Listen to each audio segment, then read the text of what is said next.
सिंहस्थ महाकुंभ पर्व की कथा। हिंदू सत्य सनातन धर्म में सिंहस्थ कुंभ पर्व को पर्वों का पर्व महापर्व कहा गया है। यह पर्व 12 वर्षों में एक बार आता है। इसी क्रम में इस वर्ष महाकालेश्वर की नगरी उज्जैन में क्षिप्रा नदी के तट पर सिंहस्थ महाकुंभ का शंखनाद हो चुका है। आइए जानें इस महापर्व की शुरुआत कब और कैसे की गई, इसका क्या महत्व है और पौराणिक ग्रंथों, वेदों एवं पुराणों में इस महापर्व की गाथा किस प्रकार वर्णित की गई है। महाकुंभ मनाने को, महाकुंभ मनाने को तैयार हो जाओ। क्या करना क्या नहीं करना ये सोचो समझाओ। क्या करना क्या नहीं करना ये सोचो समझाओ। क्या करना क्या नहीं करना ये सोचो समझाओ। हिंदू सत्य सनातन धर्म के वेदों, पुराणों एवं ग्रंथों के अनुसार वैदिक काल में महर्षि दुर्वासा ऋषि के श्राप से स्वर्ग के स्वामी इंद्रदेव सहित अन्य सभी देवी देवताओं का शरीर अति दुर्बल हो गया था। यह जानकर दानवों ने स्वर्ग पर आक्रमण कर दिया, जिसमें इंद्र सहित अन्य सभी देवगणों को पराजय का सामना करना पड़ा। तत्पश्चात पराजित स्वर्ग के स्वामी इंद्र देवताओं सहित विष्णु लोक में पहुँचे और भगवान विष्णु जी को अपनी आप बीती वृतांत बताई। देवगणों की व्यथा सुन भगवान विष्णु जी बोले, हे देवगण, इस समस्या के निवारण हेतु सर्वप्रथम आपको दानवों से संधि करनी होगी। तत्पश्चात दानवों की सहायता से समुद्र मंथन करें।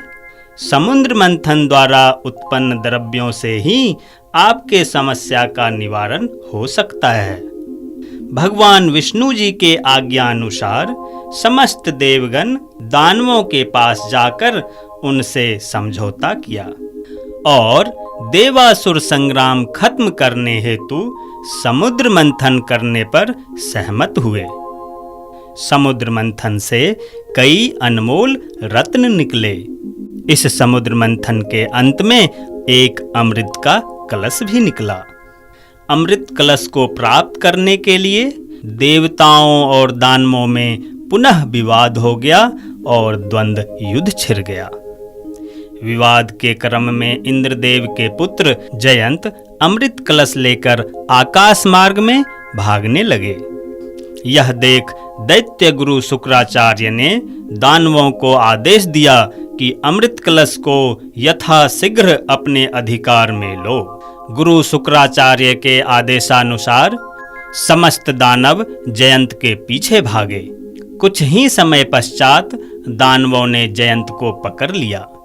उसी समय समस्त देवगण भी उस स्थल पर आ पहुंचे, जिस कारण अमृत कलश पर अधिकार जमाने हेतु देवताओं और दानवों में 12 दिनों तक अविराम युद्ध हुआ। इस युद्ध के दौरान अमृत कलश से पृथ्वी के 4 अलग अलग स्थानों पर अमृत के कुछ बूंद छलक कर गिर पड़े। उन्हीं स्थानों में क्रमशः हरिद्वार, प्रयाग, उज्जैन और नासिक स्थित है।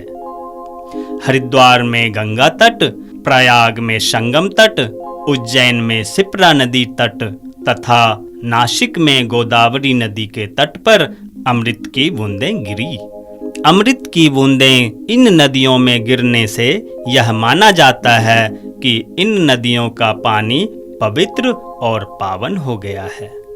तत्पश्चात भगवान श्री हरि विष्णु ने मोहिनी रूप धारण कर दानवों को दिग्भ्रमित कर अमृत कलश उससे छीनकर देवताओं को समर्पित कर दिया और देवताओं ने अमृत पान कर पुनः अपनी शक्ति प्राप्त कर ली।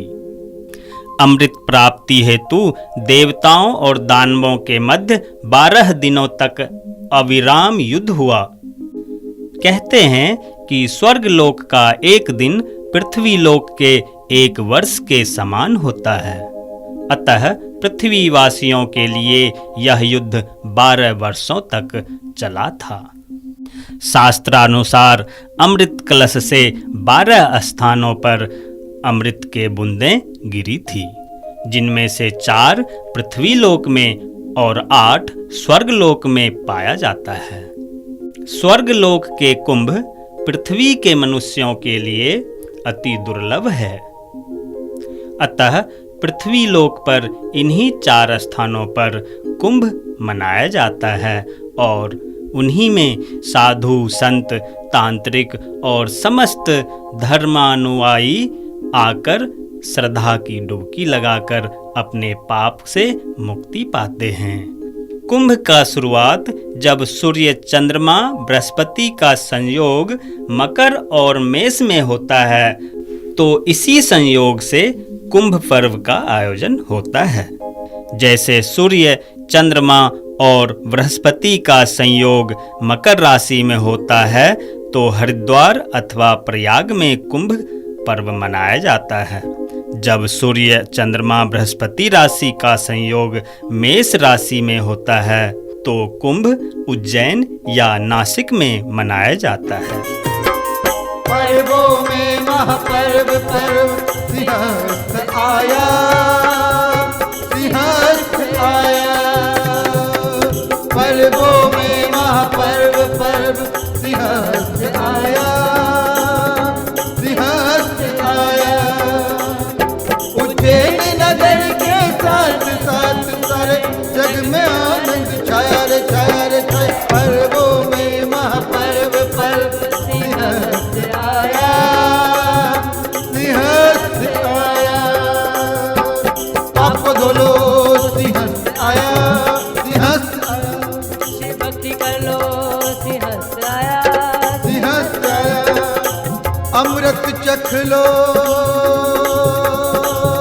सिंहस्थ आया। अमृत चख लो, सिंहस्थ आया। कुंभ का अभिप्राय कलश होता है। हिंदू धर्म में कलश का अति विशेष महत्व है।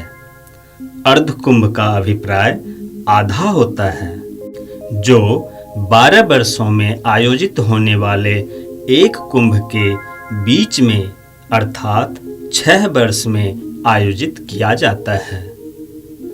इस वर्ष हरिद्वार में अर्ध कुंभ एवं उज्जैन में महाकुंभ आयोजित हो रहा है। हिंदू सनातन धार्मिक ग्रंथों के अनुसार कलश के मुख भाग को विष्णु, ग्रीवा को रुद्र एवं आधार को ब्रह्मा माना जाता है, जबकि कलश के मध्य भाग को समस्त देवी देवता तथा कलश के अभ्यंतर के जल को संपूर्ण सागर का प्रतीक माना जाता है। कलश चारों वेदों का संगम है, अतः कलश का अभिप्राय संपूर्ण है। कुंभ पर्व हमारी सभ्यता का प्रतीक भी है, जो हमारी चेतना को जागृत करता है। यह मानव और मानवता का अनंत प्रवाह है। सिंहस्थ महाकुंभ पर्व मानव और प्रकृति का संगम है। यह ऊर्जा का स्रोत है। सिंहस्थ महाकुंभ पर्व समस्त मानव जाति को पापों से मुक्ति दिलाता है। यह अंतः मन के साथ साथ बाहरी शरीर को भी पवित्र करता है। समस्त विश्व के करोड़ों श्रद्धालु सिंहस्थ महाकुंभ पर्व स्थल हरिद्वार, प्रयाग, उज्जैन एवं नासिक में आस्था की डुबकी लगाने के लिए गंगा, संगम, गंगा, यमुना, सरस्वती, शिप्रा नदी एवं गोदावरी नदी के तट पर आते हैं। प्रत्येक कुंभ स्थान पर प्रति 12वें वर्ष कुंभ पर्व का आयोजन होता है तथा 2 कुंभ पर्वों के बीच 6 वर्ष के अंतराल पर अर्ध कुंभ का आयोजन होता है। ज्योतिष शास्त्रों के अनुसार कुंभ पर्व संक्रांति के दिन आरंभ होता है, जब सूर्य और चंद्रमा वृश्चिक राशि में और बृहस्पति मेष राशि में प्रविष्ट होता है। तब ये योग कुंभ पर्व का कुंभ स्नान योग कहलाता है। यह पर्व चैत्र मास की पूर्णिमा से आरंभ होता है और वैशाख पूर्णिमा के दिन इस पर्व का समापन होता है।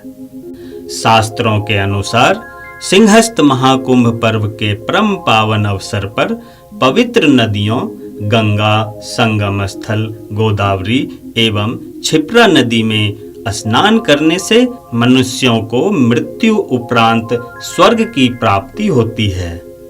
इस वर्ष सिंहस्थ महाकुंभ 22 अप्रैल से महाकालेश्वर की नगरी उज्जैन में क्षिप्रा नदी के तट पर सिंहस्थ महाकुंभ पर्व का शंखनाद हो चुका है, जिसे बड़े ही हर्षोल्लास के साथ मनाया जा रहा है।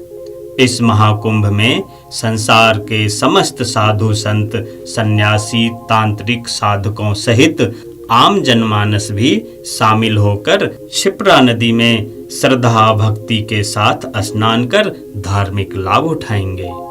ऐसे श्रद्धालुओं का परमपिता परमेश्वर हर मनोकामनाएं पूर्ण करते हैं। इस प्रकार सिंहस्थ महाकुंभ की कथा संपन्न हुई। प्रेम से बोलिए सिंहस्थ महाकुंभ की जय। महाकालेश्वर महादेव की जय। कालों के काल महाकाल की जय।